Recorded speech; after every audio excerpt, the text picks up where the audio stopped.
I feel like, my business is just a teenager, and so I'm excited to talk to someone with more experience. This is going to be much more valuable.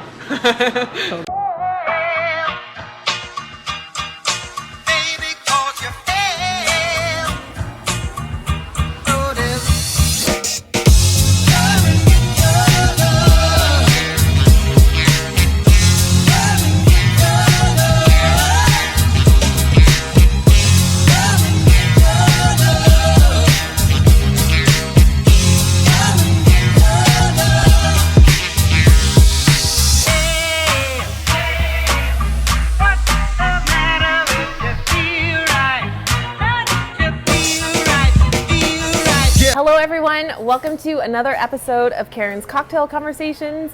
This is the show where we have a stiff drink and a great conversation, and I'm so excited to have renowned West Coast interior designer with me, Patricia Gray, so you might want to consider subscribing. Okay, so we're going to jump in. Patricia and I have never met. This is the first time that we've met, and I was just telling Patricia that I was so excited to interview her and have her on the show because she was one of 3 designers that I had watched ever since going to design school, and at one point really wanted to work. I think I might have even applied with you, but that was 12 years ago. That was a long time ago.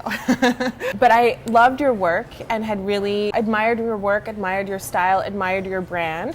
And also through the longer and longer that I had been in the industry, and when your name comes up, you also have a reputation of being very sweet and very kind and very down to earth. So that has just always attracted me to you. So when we asked her to come on the show, I was really excited that you said yes. For the people that don't know you, maybe can we just start at the beginning and talk about when you started, how you got started, and how you essentially started your own business. So can you tell me a little bit about that? Okay, well, first of all, thank you for having me. Yeah. And I feel like I know you. Yeah, I know. Even though we just met. Yeah.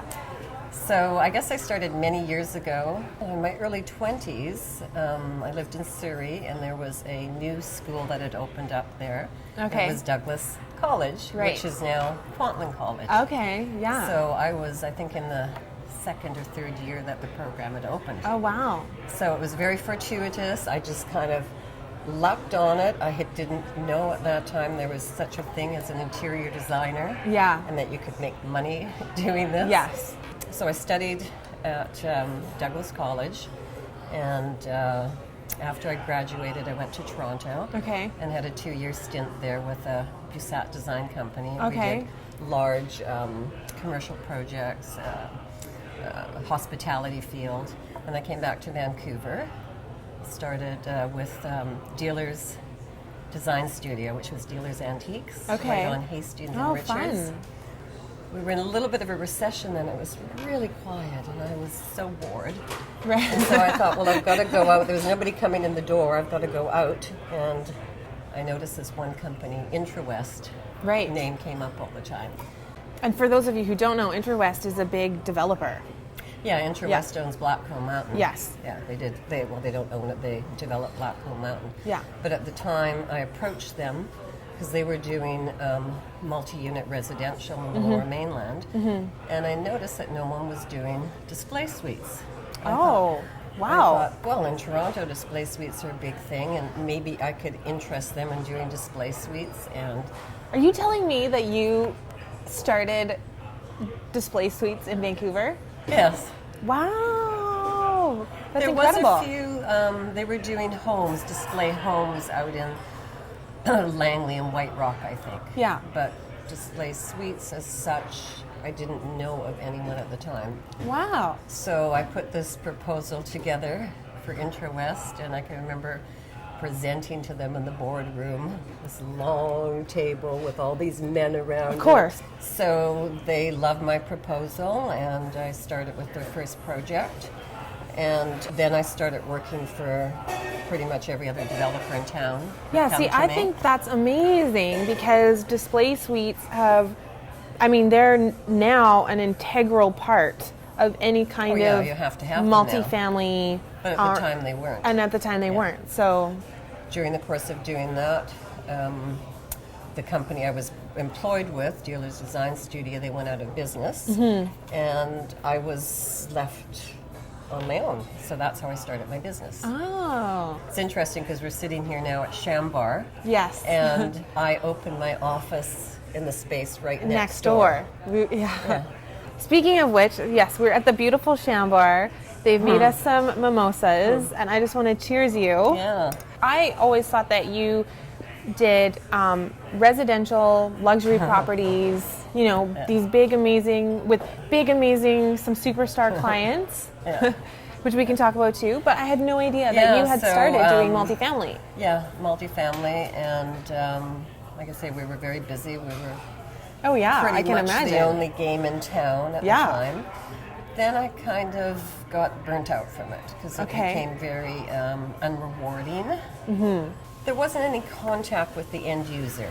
Yes. And I remember in design school, I loved doing residential. Yeah. So I thought, that's it. I don't want to do this commercial, really business thing. I want to work one-on-one with homeowners in their homes. Yeah. Never look back. I love working with people in their homes.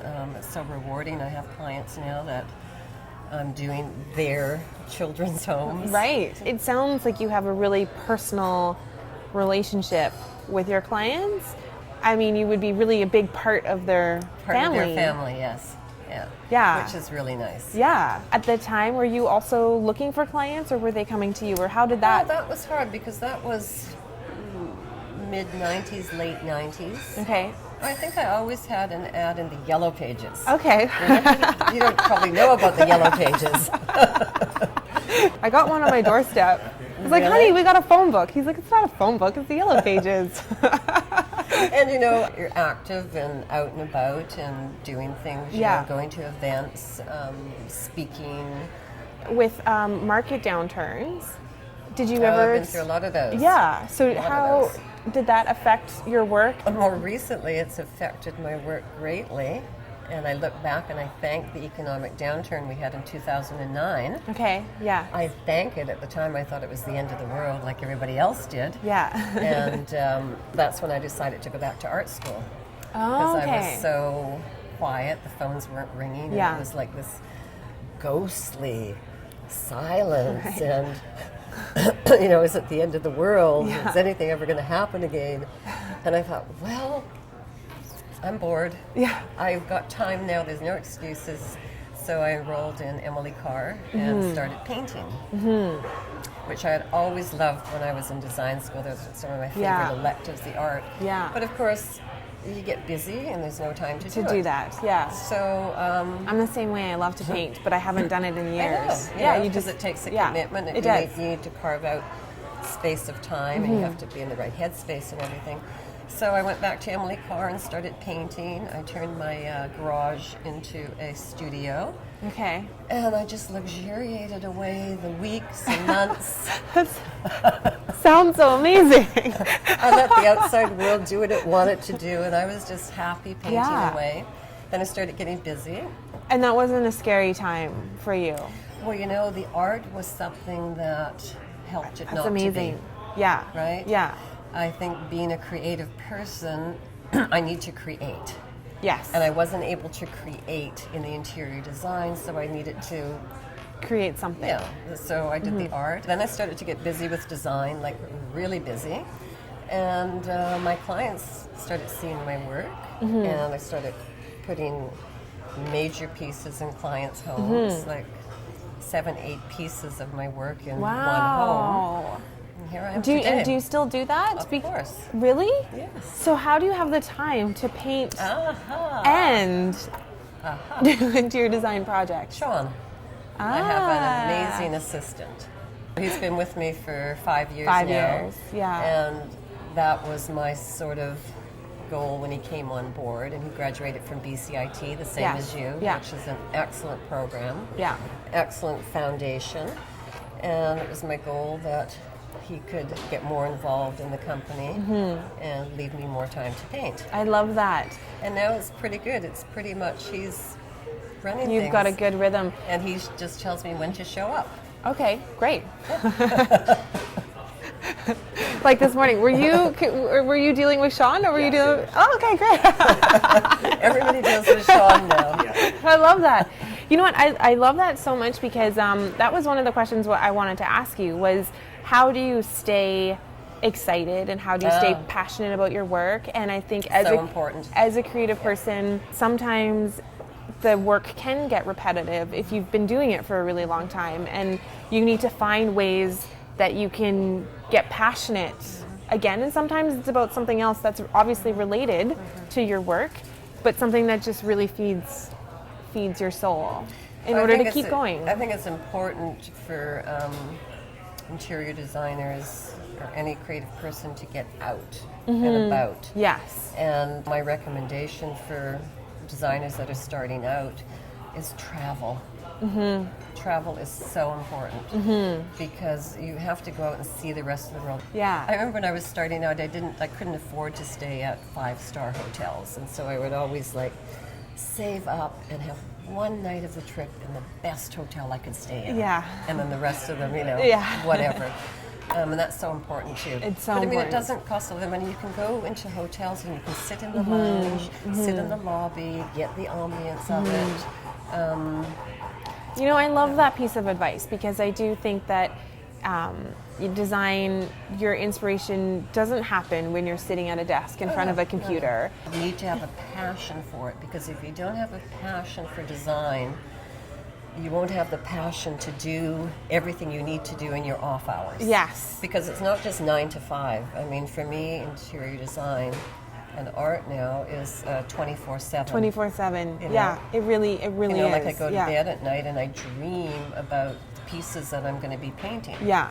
That's what I always tell young designers or people that are wanting to get into the business. If the first question they ask me is, well, how much do you make? I say, no, that's not where you want to be. Yeah.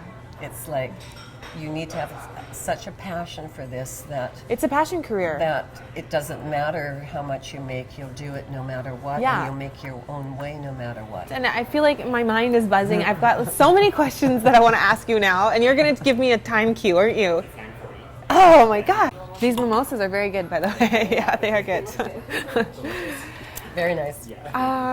Okay, I have so many questions that I want to ask you. Do you have any career highlights or real moments of success that stand out for you, or even just a personal triumph? Yes. Yeah? My biggest hurrah was being published in Architectural Digest. Okay, yeah, that would be huge. When I went to design school, I couldn't afford to buy the Architectural Digest magazine, so I'd go to the library and pore over them. And then when I got my own business, that's the first magazine I would read when it came in. Because Architectural Digest only publishes fabulous work. So when I got accepted to be published in Architectural Digest, I was like, okay, this is like the height of my career. This is like my acknowledgement. Yeah. My professional acknowledgement. It would be. Yeah. So what project was that? That was a project I did in Gastown. Okay. So I have two questions to wrap this up. How do you stay true to you in a world that has moved online so rapidly, and then what is happening online happens even quicker? So how do you stay true to you in your own practice with interior design and art? I guess by being selective, by having a very clear vision and mission statement.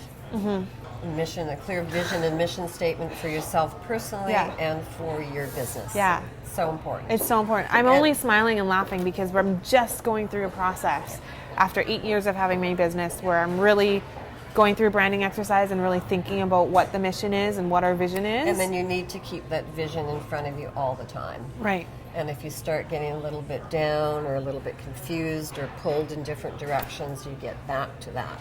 Okay. Yeah. That's who I am. That's what I want to do. this is how I want to contribute. So what's next? Where do you see yourself going? What's going to happen over the next 2 years? I want to keep refining my business, the interior design part of it, creating more and more wonderful spaces for clients, connecting with them, and then importantly my art. I find that my art is such a way of connecting with people. And do you sell your art independently? I do, yes. You do? I do. I have an art website. Okay. patriciagrayart.com. Okay, that's good. I didn't know that. So, to me, that's something that's really fulfilling, something deep inside of me now. That I can get that beauty out into the world for other people to have that in their homes or places of business that they can,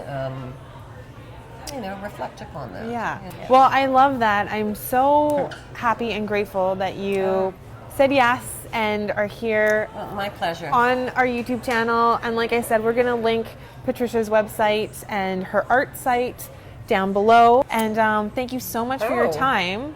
There's such great advice. So nice meeting you. So nice meeting you. So we're going to cheers, and thanks again to Shambler for having us. And these mimosas are delicious.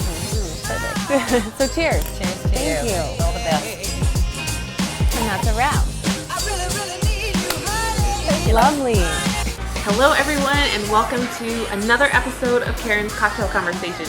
If you are just joining me for the first time here on YouTube, this is the show where we have a stiff drink and a great conversation.